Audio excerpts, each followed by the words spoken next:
Also some other courses outside the prescribed classes for the TLs as well.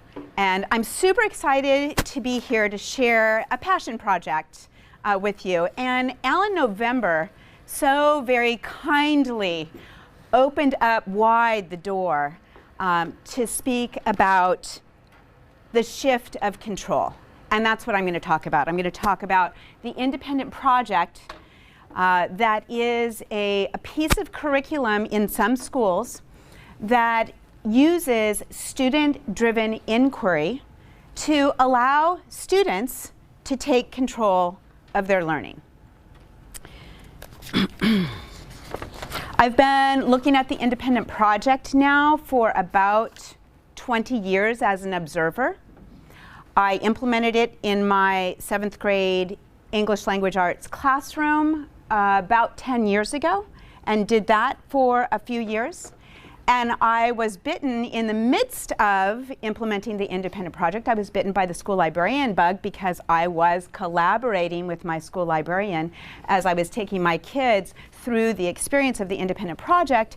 And then school librarianship, which I loved, just snowballed into a PhD research project around the independent project, or what I'm now calling student-driven inquiry. And I'm going to explain some of the nuts and bolts about how you might do this. And what I'm going to do is I'm going to say, I hope that everybody leaves here today in the next, and I don't have a lot of time, so I'm going to start talking fast, because there's a lot to it and you will have questions. I hope that you will all find a toehold somewhere in the curriculum. You'll find a helpmate, a friend, a risk-taking teacher. Maybe you'll do it in your library on your own with a lunch bunch or an after-school program. Or perhaps you are a TL who is also teaching classes and you can implement it in an elective course. So I want you to go forth and do this thing that allows kids to control their own learning through personal interest. So, I promised a Padlet, and I wonder how quickly people can get to this. And we won't take, if you can't get to it in a minute, then I'll skip over it and we'll just do it oral style. But I would like you to shift to the Padlet. So it's padlet.com/Shelly C. Buchanan, 1 E in Shelly, /the independent project. First initial, the caps on the independent project. And if you would raise your hand if you're able to get to that. Okay, great. Okay, a couple people are there.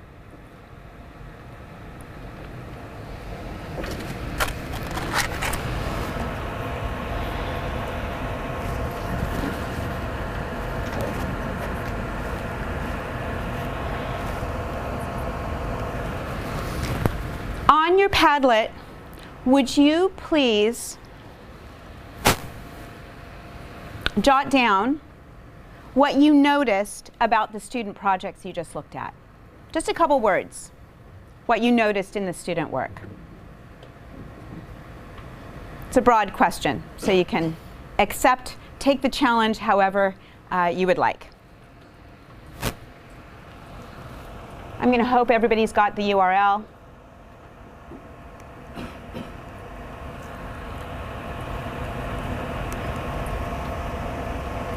People are writing. Excellent.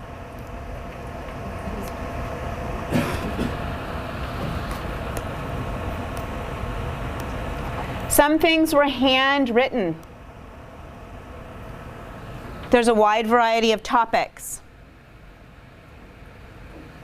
There's high quality. Somebody picked up the goose observation experiment. Students' work varied based on their interests.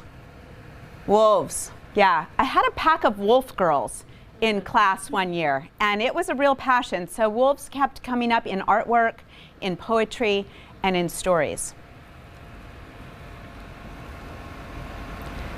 Student work varied based on interest. Super creative and beautiful.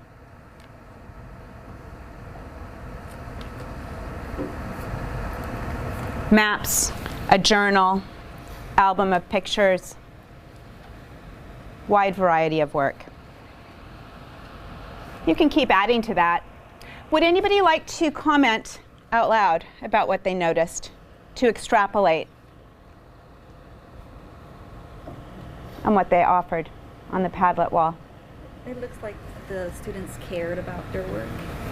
So it looked like, you know, professional in a sense, but that they really cared about the topic. So for those in the back, an attendee here has said, what's your name? Rosie. Rosie. Rosie said that the work looks like it's been very carefully completed, that there is a level of craftsmanship that to be observed about the work. Yes? A lot of them had citations at the end, and clearly they had done some research to complete it. Okay, so some research in some of them was apparent with citations. Making sure really matching the student interest and maybe put themselves to things that students were already like the fashion one, for example, where kids got to like choose like draw fashion and like maybe it was like students were already interested in that. So Right. Right. Did everybody hear that? That students were doing something that they were already interested in? Possibly. Yes, yes, and yes. Yeah, and to add to that, the uniqueness, I guess by looking at their different projects, I could tell a little bit about the student or a lot about the student, and so that comes through, like their personality and interests. Yeah, their identity, their personality starts to show in some of those pieces. It's apparent. Well, that made me think maybe, like, I was thinking about that mushrooms one, and I think 3 people worked on it. I thought maybe one person was really into mushrooms and got his or her friends to join. And I was thinking the passion could be contagious. Yes, yes, interesting. I didn't know 3 people had worked on the mushroom book. Oh, okay, but yes, could be. Yes, yes. And I did highlight the that one CD that has the Ghostbusters logo on it, and I just really have to tell this really short, that the biggest learning that of the boy who did that project, he was like, oh, we're gonna remake Ghostbusters. This was an 8th grade boy. And I'm like, that sounds fantastic, a remake of Ghostbusters. It's time for a remake. This is before the other remake came out, right? This is from 10 years ago.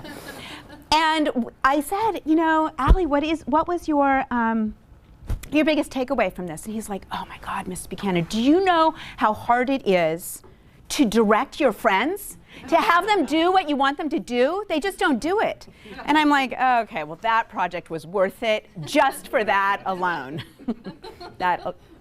So yes, just lots of personality, variety, deep dives into work that appears to have mattered to students. Bear with me here.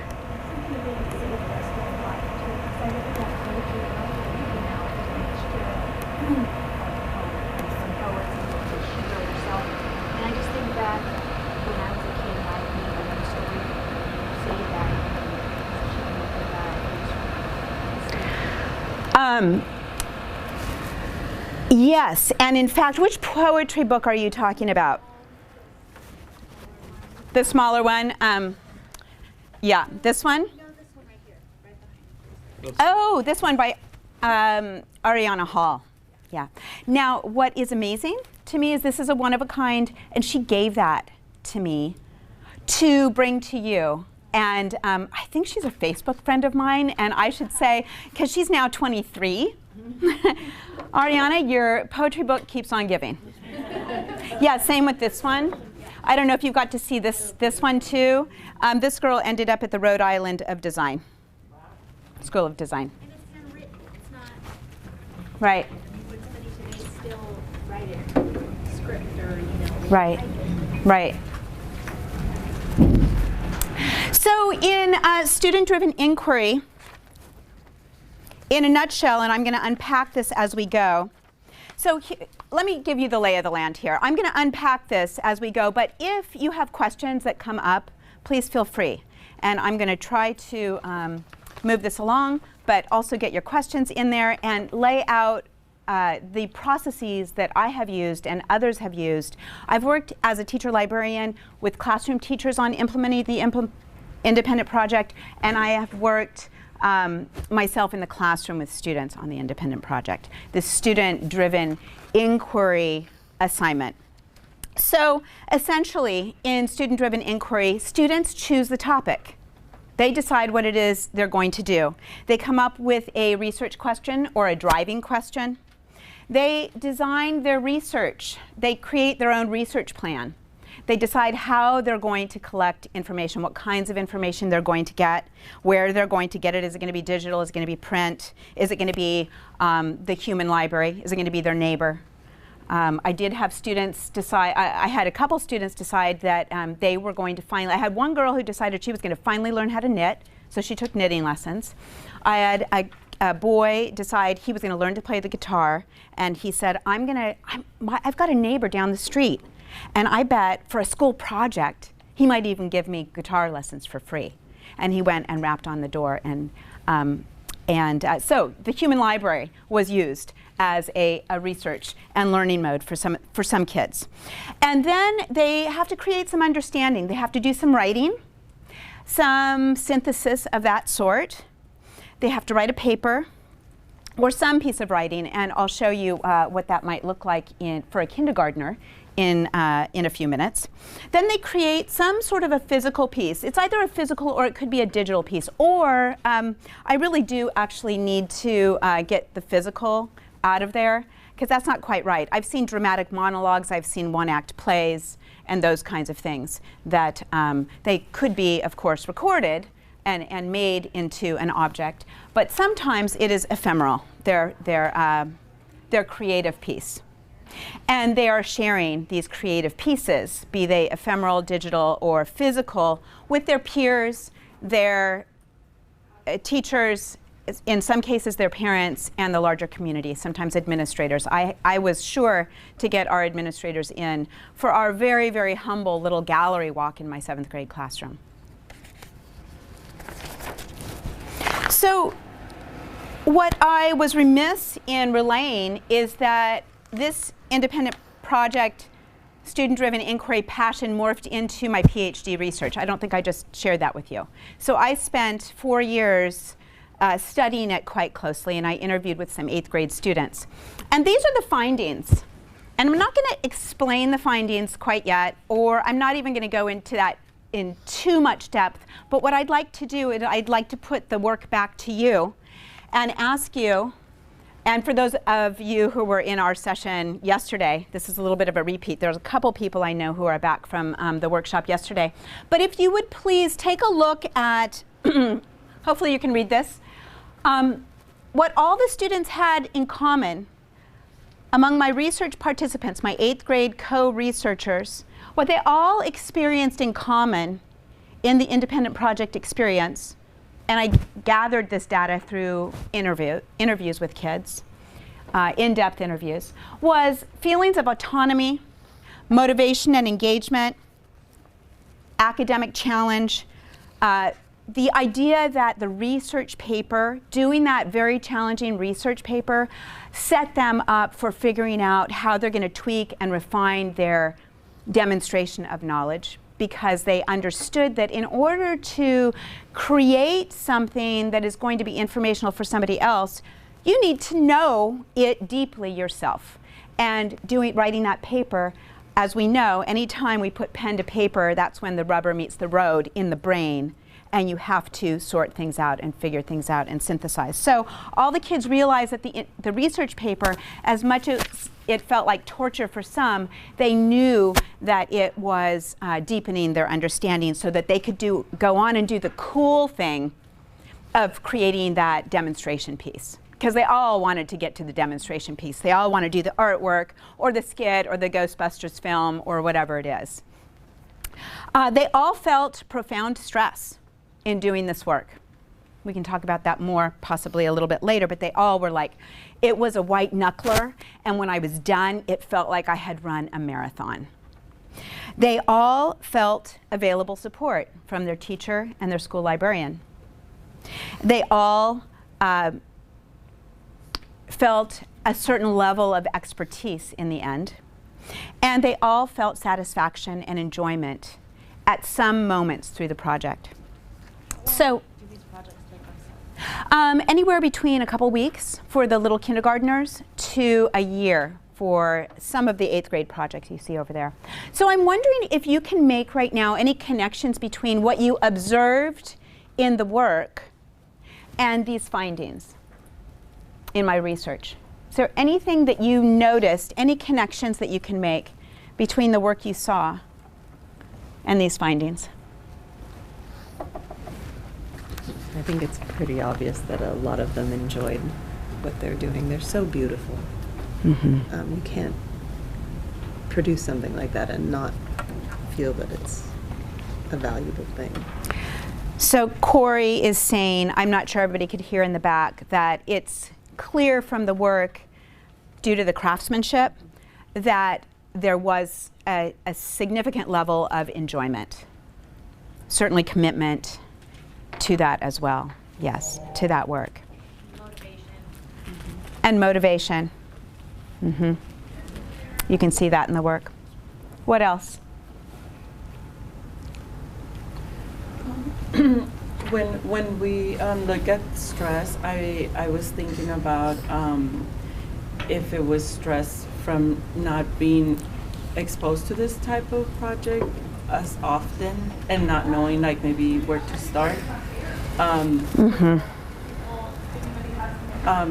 And I also, it's a comment where I hope that we would see this a lot more, where it's not something strange, you know, like it's so awesome. Right. It's not familiar to Right. teachers as well. What's interesting is the kids that I researched with 8th graders, and they were at a school that was a 4 through 8 middle school, and they did it every year from 4th grade. So these kids were experienced in it and still felt the stress. And they explained to me, but then I want to get back to that stress with my 7th graders who had never done that before, and that was something. They explained to me that their stress was around having something worthy to show their peers at the end of the day. They cared. They were like, and especially because they had done one their 7th grade year and their 6th grade year and so on. They were like, I've got to do something bigger and better than last year. I've got to go deeper. It's got to be cooler, more beautiful, more interesting. And they were really stressed about choosing a topic that would be depthful enough to carry them through a two and a half month project. They were like, Mrs. Buchanan, you have to know, it's so important the topic that you choose, because A, you have to sustain interest in it. So it's got to be interesting enough for you to sustain that. And B, there's got to be a lot of there. There's got to be some heft to it, something to exhume and figure out and put together.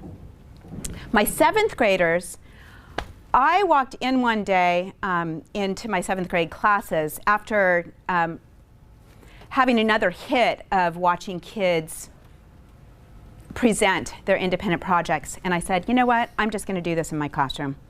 To hell with it. To hell with the curriculum that I've got slated for the next 6 weeks. We're doing this. So I walked into class and I said, guess what, guys? This is what they're doing. And people were like, some kids jumped out of their chair, other kids fell over, and other kids were, silent. They were like, wait, what? And I said, you are going to get to study whatever you want to study for the next 6 weeks, and I'm going to help you do it. And they're like, wait, but so, instantly they want to know, because they haven't been prepped for this work, they want to know, like, how long, how high, how much, how big, how am I going to get the grade, blah, blah, blah. They really, some kids really panicked over that.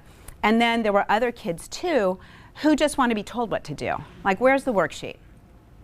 Can I just do, that was Alex. Can I just have a worksheet packet instead? Like 100 of them instead of doing this, right? Because it was just too wild. And this is, I mentioned this yesterday in the workshop. Because I was complicating his life.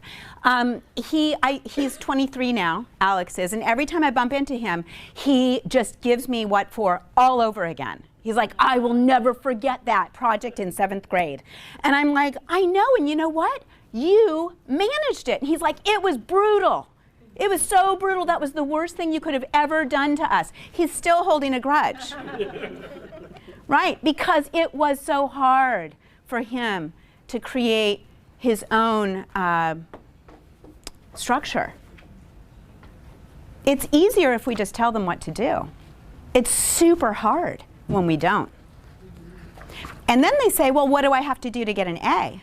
And my response ended up being, over the years, do something awesome. Do something that surprises you. Do something that is going to amaze people. And then explain what you learned, and you give yourself the grade, and we'll come to an agreement. Assuming we have to have grades, and yes, I want to go gradeless. It's true. Okay, I'm going to really start zooming now, I promise. I just looked, here, 30 minutes. I know. I don't like that. I'd like to have another hour or two so we could just like get down in the trenches and figure this out together.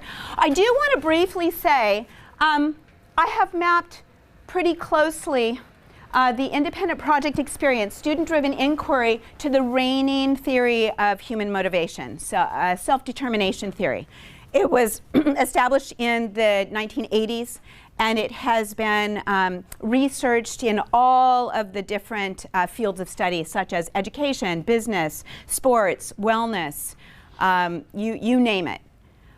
These psychologists have figured out that in order to access intrinsic motivation, that's the thing where, dang it, we want to do that thing. We want to be there, we want to do that thing. We want to be involved.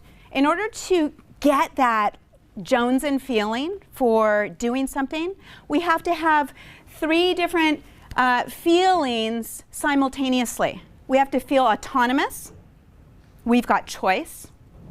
We're kind of ruling over this situation. We have feelings of competence, which is like, I can do this thing. And it's our job as school librarians and teachers to make them feel like they've got the support around them to do that. And that's where, that's really critical, that they feel like if they've got this image of like, I want to make a Ghostbusters movie with my friends, how am I going to be able to do that? If they need supports, we need to be there to support them in doing that. So that's really key. And then finally, relatedness means it's worthy work. The work matters. It's valued in their community. So autonomy, they've got choice, competence, they can do it, and relatedness, it matters, right? This is giving kids work that's worthy of them. That's what this is about. This is that shift of control and knowing that they will make choices that are the best for themselves at that moment in time in their life. I sound like a preacher. I know, I'm a bit of a preacher. Here's Huffy. He, for his 8th grade project, he spent a year refurbishing this tractor. It was his grandfather's tractor.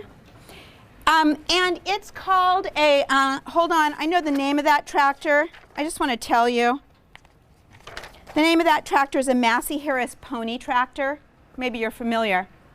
So this was about a decade ago. What does Huffy do now? He runs a farm that's 30 acres. He's in his 20s. He did this as an 8th grader, and he had a mentor who helped him. He had a lot of help with that, but he did it. And he was driving it around as a demonstration of his work that year. I know, it's ridiculous. It's ridiculous. And who could ever like dream up that assignment? Like, I want you to refurbish a tractor. Probably nobody here.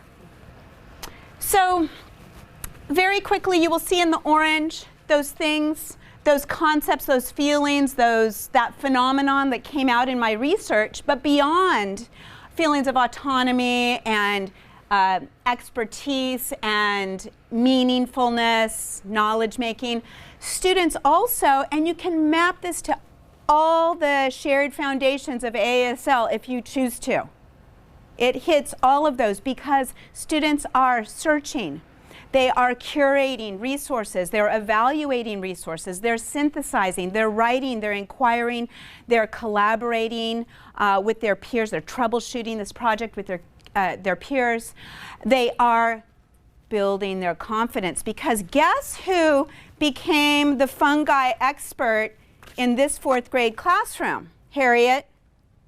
She was also the youngest member of the Mycological Society in Oregon. Everybody else was 60 and above, and she was in 4th grade. And she went off mushroom hunting with the Mycological, am I saying that right? Society. That's right. She became an expert. So when somebody found a mushroom on the school campus, you got to show it to Harriet. Is it poisonous, Harriet? It might be. Or is this something we could eat? They develop expertise and confidence. They become the Ghostbusters filmmaking guy, the trumpet playing composer. And they also gain confidence in sharing and presenting their work. They have to present their work to their peers. And the kids I know who've gone through this kind of student-driven inquiry, when they go on to college, they're like, breeze. It's a breeze. Standing up and sharing my work in the college classroom or in the high school classroom. I did the independent project for so many years, I can stand and deliver in an instant. So, well, and then obviously curiosity, creativity, and innovation, right? So that's ASL, that's all whatever sets of standards you want to connect to, Common Core, Partnership for 21st Century Learning, in case we care to do that. Okay, so, these are the hovercrafter boys. They built a hovercraft, and they were just really desperately trying to get some air there. Not sure they ever managed air getting. Was a little sad, a little disappointing, but, oh, you know, the learning that happens, right? With our failed experiments. But did they have a blast? Did they learn a lot about teamwork and design, engineering? So beginning, and this is where I'm going to go kind of quickly.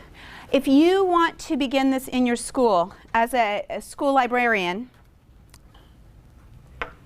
find your favorite teacher. Find your favorite classroom teacher. The person who always says, yes, I can do that, I'll do that. The risk taker. If you're in a classroom, do what I did. Throw the curriculum out and do this for a while. So grab a partner and then take some time to cultivate curiosity in the classroom. And this takes a little bit of time. This is a messy affair. It takes a little bit of time. But as soon as you create that safe space of curiosity and wonder, and you get kids talking about what are you already interested in?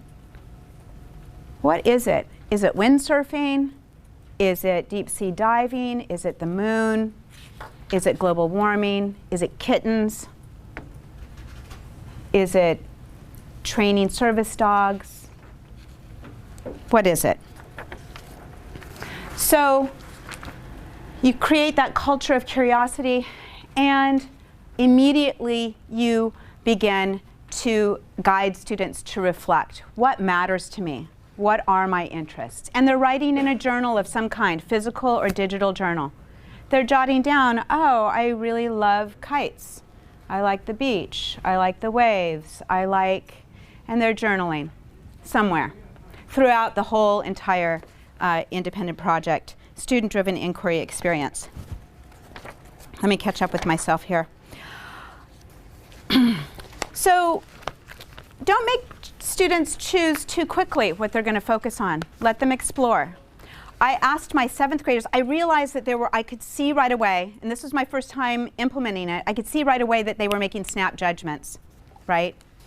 And I wanted them to be thoughtful. So they had to turn in to me 3 proposals, 3 different topic proposals, and they had to defend that proposal. I want to learn how to make my own set of pajamas because it's almost winter. Or I have always wanted to learn to knit, and my grandmother has been telling me that she was going to give me lessons, and now finally she has to. So I had students develop 3 different proposals. I wrote back to them, sharing my thoughts on those proposals, which ones seemed sturdier than others, which ones seemed to have more there than others, which ones they seemed most fascinated by. Wow, your tone really shifts when you talk about kite making. I wonder if maybe that's the one you're going to pick. Sometimes students would write a proposal that just was either weak or it was just a non-starter, and I would say, I would avoid proposal number 3, but 1 or 2. And a lot of kids wrote 3 solid, great proposals, and I said, do you choose? Again, back to autonomy, back to choice, always choice when you can, whenever you can provide it. So then they write their proposals, and they have to come up with a driving question or a research question. Sometimes that's, I've gone back and forth between having that research question be in the proposal or not. It depends on the age level and how much essential question practicing we've done as a group together. So you would be the judge of that. But if finally they have to have a research question, and once they make their decision, they're creating a timeline, a schedule for milestones in the project. I'm going to interview with somebody here. I'm going to take a guitar lesson here. I'm going to write my introduction here, or I'm going to get my resources, and they have that timeline. And in some situations, it depends on, of course, this is so situational. Some students, you can have, it doesn't all have to be due on the same day in some cases. Everybody doesn't have to be on the same exact schedule. There might be an endpoint, there might be a gallery walk, there might be an event in the end where they're all presenting, and so that's a hard stop right there. But in terms of their research and their writing and their practicing and their skill building, why shouldn't they be able to do it on their own schedule with the school librarian or the teacher monitoring and checking in all the time? And this gets back to the journals, the blogging or the journals that students are doing, is we are always reflecting and figuring out, oh, where are we in this project right now? What has worked, what's not worked, what is yet to be done, checklists, whatever, however kids work. The school librarian and the classroom teacher are providing mini lessons on how to do all of these things, right? The searching, the curating of materials, and in these reflections that we ask students to always be doing, we are connecting and having mini conferences with them. We're having check-ins. We're seeing what they need. This is a point where the student needs to know how to properly cite sources, and I'm going to point them to Al Purdue. Oh, here's a point where this would really benefit from that mind mapping tool that we used in science class earlier this term. I'm going to introduce the mind mapping tool again to students, and those mini lessons can happen as whole class, small group, or individually as needed.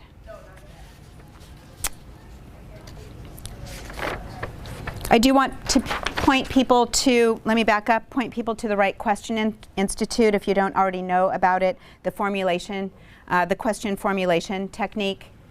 That Right Question Institute has got a lot of, it's just rightquestioninstitute.org, a lot of resources for teachers to guide students in developing solid questions. I meant to mention that.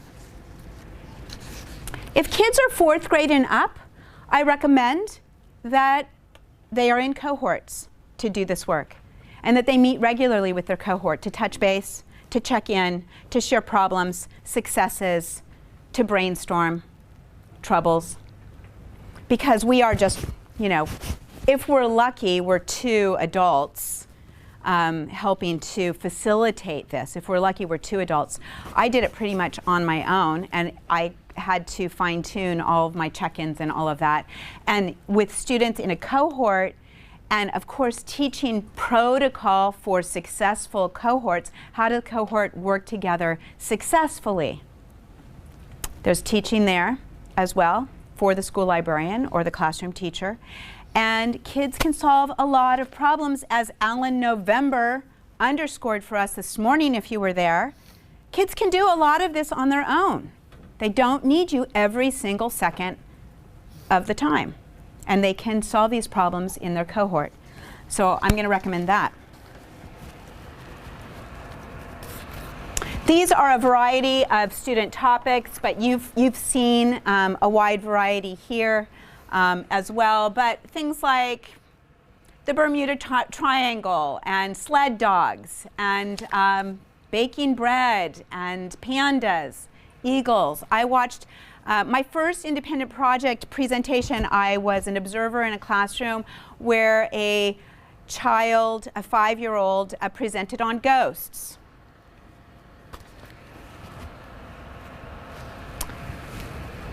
This was found at the school where the independent project is in the water.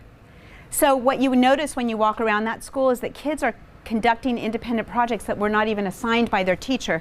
This is a strawberry jar, strawberry shell, and they had placed it, some kids had placed it over a cocoon on a school building wall. Do not touch. You could hurt it. It might be a butterfly. And these were kids at recess who found this cocoon, and they were like, already investigating. This is not an official independent project. But this is the kinds of things that this student-driven inquiry can produce, is curious kids. So during the research, again, tons of reflection, tons of mini lessons when appropriate, and tons of time for kids to do the work themselves.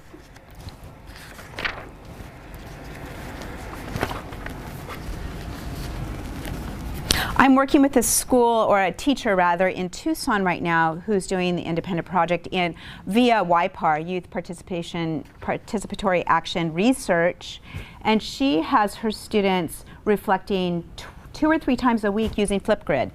These are seniors, second semester seniors. And I'm built into that, so I'm part of the Flipgrid, so I get to see how these kids are reflecting. So that's another way you can reflect on video.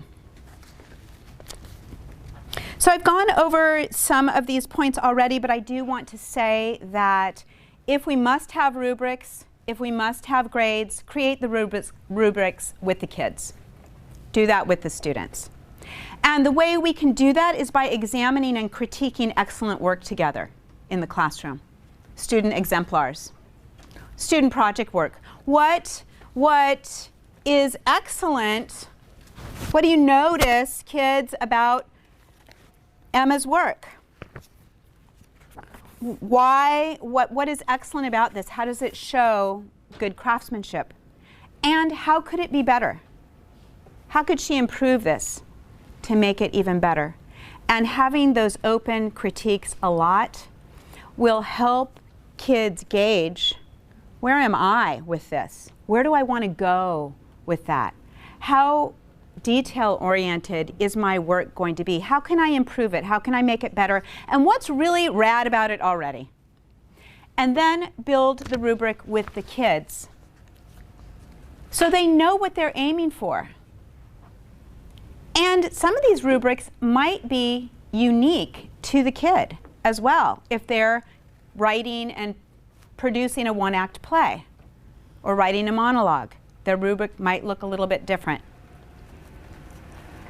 All right, I'm talking a lot. Please let me know if you've got questions as we're moving along here. I've got 12 minutes. Yes?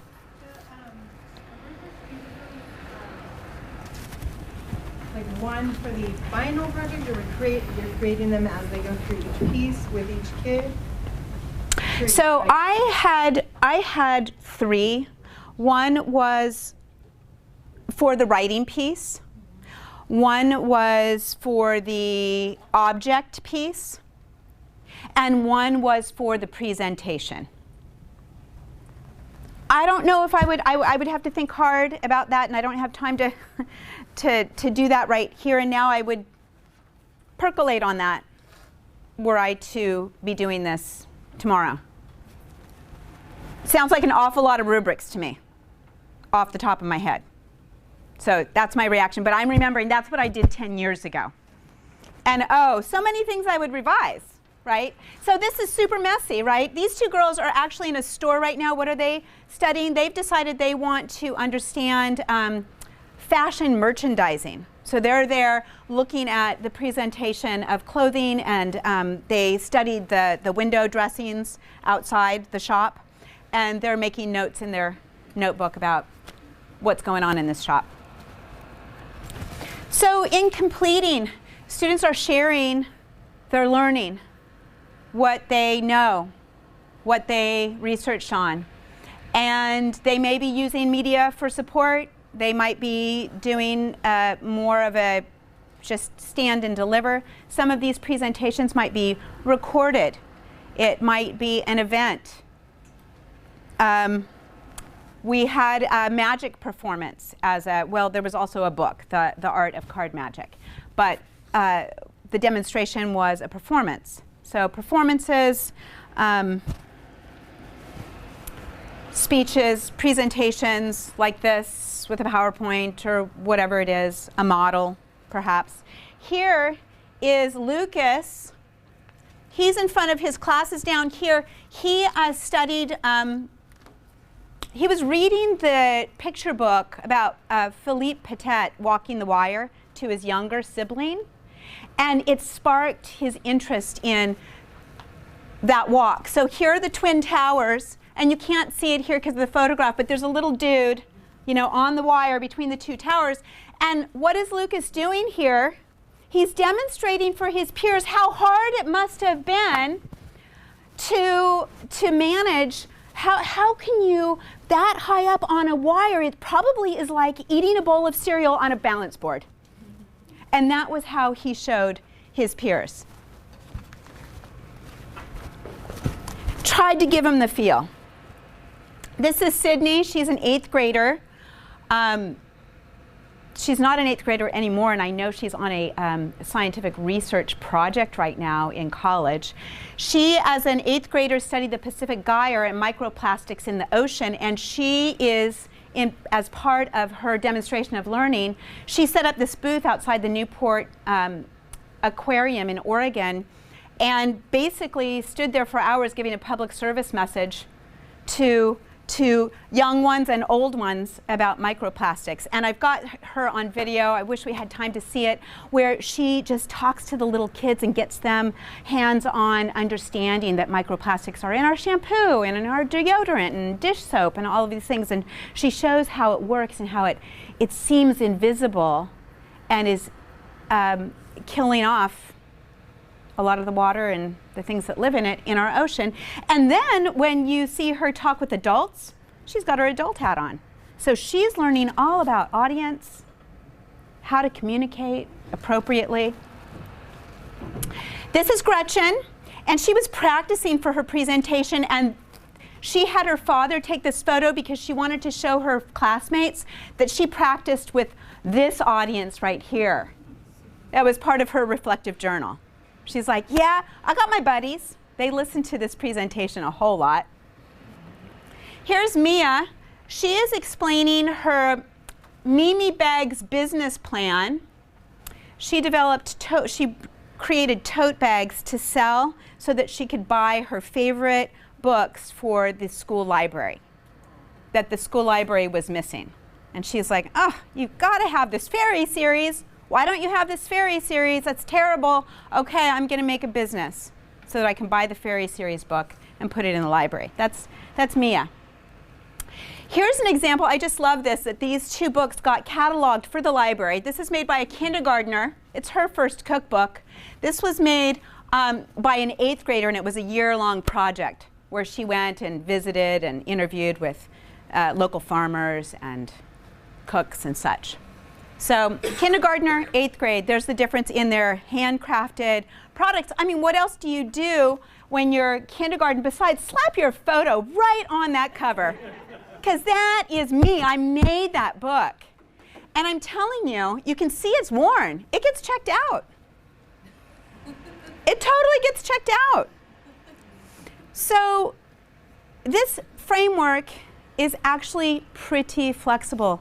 It differentiates for kids. And it's important that when you take this on in some small or gigantic way, this allows you to differentiate and meet the needs of each individual. We need to provide time in school, I believe. And I said yesterday, if I were empress of the universe, this work would be happening in every academic institution around the world, that children would be able to bring in their own personal interests. Do we want them to be lifelong learners? Then where better to start than what already floats their boat, or a curiosity that they have that might float their boat, but they're not sure, but they'd like to dip in and see. And I just, in this framework, so I've iterated all of this probably too many times, but notice there's a lot of reflecting, because that reflection, right, informs school librarian teaching, the classroom teacher. All of those reflections inform what we do and how we support kids so that they can feel competent to do this work that matters to them. And I just shared with you out of, I'm building a map of this student-driven inquiry experience. And I'm working with a graphic designer to help me with the icons. And this is fresh off the presses. Honestly, it's like 72 hours old. And I thought, you know what? I'm going to just bring it to the crowd here. And Marianne is right in that it looks familiar to us because of the guided inquiry mapping. So I'm going to have Alec, who's my graphic designer. I love the icons, but I'm thinking we need to get rid of the boxes so it looks a little less like Kolthau's inimitable work. So I'm going to fuss with it. It's a draft, and I just wanted you to have it. And I'm using, you can see the car metaphor, the student-driven inquiry metaphor, and I'm going to be plugging that in. I'm going to be plugging all of the components that I've outlined with you into this map as a infographic on the arc of the road trip. And each road trip will be singular because students will be driving. We're shifting control to students where it needs to be, at least in part of the curriculum. And I'm not saying to throw out history and only do this. I'm saying, can we please find a space for kids to indulge in something that really truly matters to them in the school environment and make it that third space. We always hope to make it, but boy, we've done a terrible job of that recently. And thank you, Stanford Design School. The only way to do it is to do it and go fearless, go fearlessly. We probably have 1 minute now, 2 minutes now. Do you have, I was going to ask you, and we won't have time for this, but I wanted you to think about like where you could get a toehold in your building. Like, could you do this at lunchtime? Could you do it with an elective teacher? Could you do it with a language arts teacher? Where could you do it? Yes? I think this could be done pretty okay in about 2 weeks. Our school has a grant that we wrote, and after testing the 8th graders, we're going to do project-based learning, and this might help. Your lists will help, I think, us plan Good. how this is going to look. Good, good. I think it can be done in 2 weeks. And in fact, I've done a mini-query with a classroom teacher, a 4th grade teacher, when I was a primary school librarian. We did an independent project in 4 days. He wanted a test taster before he took on anything bigger. And I said, okay, we're going to do a mini or a min-query. And so I've done it in as few as 4 days. So I think 2 weeks. Yes. At my high school site, I have a couple of English teachers who have taken on the 20-time project, which sounds real similar to this. Absolutely. So Fridays. This is where that's happening. Great. Right. Last year, You can definitely tweak this and make it work it into Genius Hour, 20% time. It could be, you can use a project-based learning or guided inquiry, but for crying out loud, give students choice and autonomy. That's the piece. That's the linchpin. And Yes. when it works, because it will, can you look at ways to move it not after testing and not second semester seniors? Because the message you're sending is it's just not that important. So once you got to start it. I get Yes, it. absolutely. Get that to hold, but look at that. No. Well, the middle school redesign that San Francisco is doing and starting not this year, but the following year is project-based learning Good. for all the middle schools. Good. And I will say, in the schools where I have researched and observed, this is in the water, it's in the curriculum, the independent project is. So teachers talk about it all year long. Oh, you're going to want to keep that tool for when you do your independent project. You're going to need that mapping tool, or I like the way you're researching here and keeping this log. And you can do it the same way when your independent project comes up. So they're talking about it and parking lot ideas. Sometimes kids will spontaneously, like in November, come, oh, I know what I'm going to do in the spring for my independent project. So there's a chart, and people are post-it note. They're thinking about it already. Some kids a year in advance. That's a good way to make it not, give it value, right? Yeah. Like, even if it is going to come at the end. Right. Like, you know. Yes. I have a comment. I was thinking that in my own education, I never did anything remotely like this. Teaching English for 20 years, never. The only thing I did as a child was 4-H, where we did something similar. Why is that happening outside of school when this is really what work is? Like, this kind of project is what you do when you're an adult. But I've never seen it in school. Right. Right. I don't know. Take a test on the standards. Well, it's not on the test. You can't test it. Right. I mean, there you go. There's your answer. And I mean, how many of you might bet that if kids have this opportunity to do this kind of immersive work, how do you think that's going to impact their test scores? Do you think it's going to build lifelong learners? Is it going to make them want to come to school? It's going to build their stamina. It's going to, right, because it's hard. It's super hard. She said, I can hear her. She said it's going to build their stamina. It's going to build their stamina.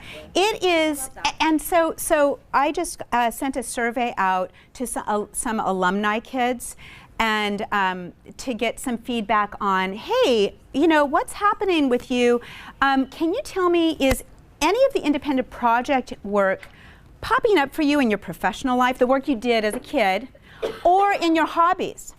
70% of the respondents said yes, there's a direct connection between the independent project work I did and what I'm doing today. A direct connection, because it matters. This is work that matters. So you're going to dig in, you're going to remember things longer, right? You can think of all the passions that you have, and I'm just not going to remember anything from the Oregon Trail. I'm just like, it was hard. I probably would have died.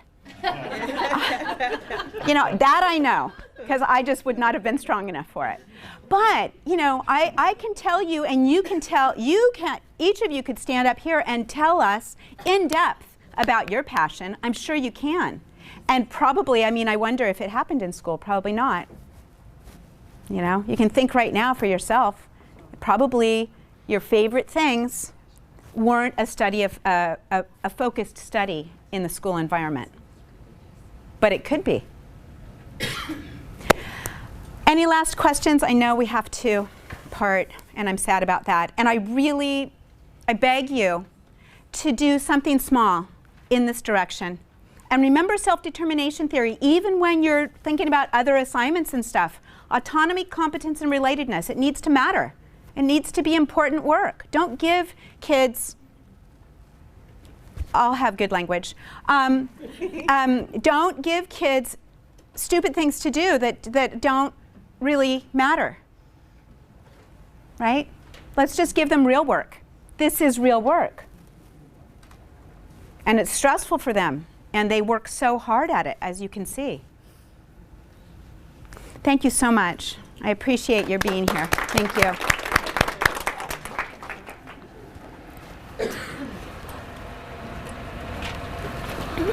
you.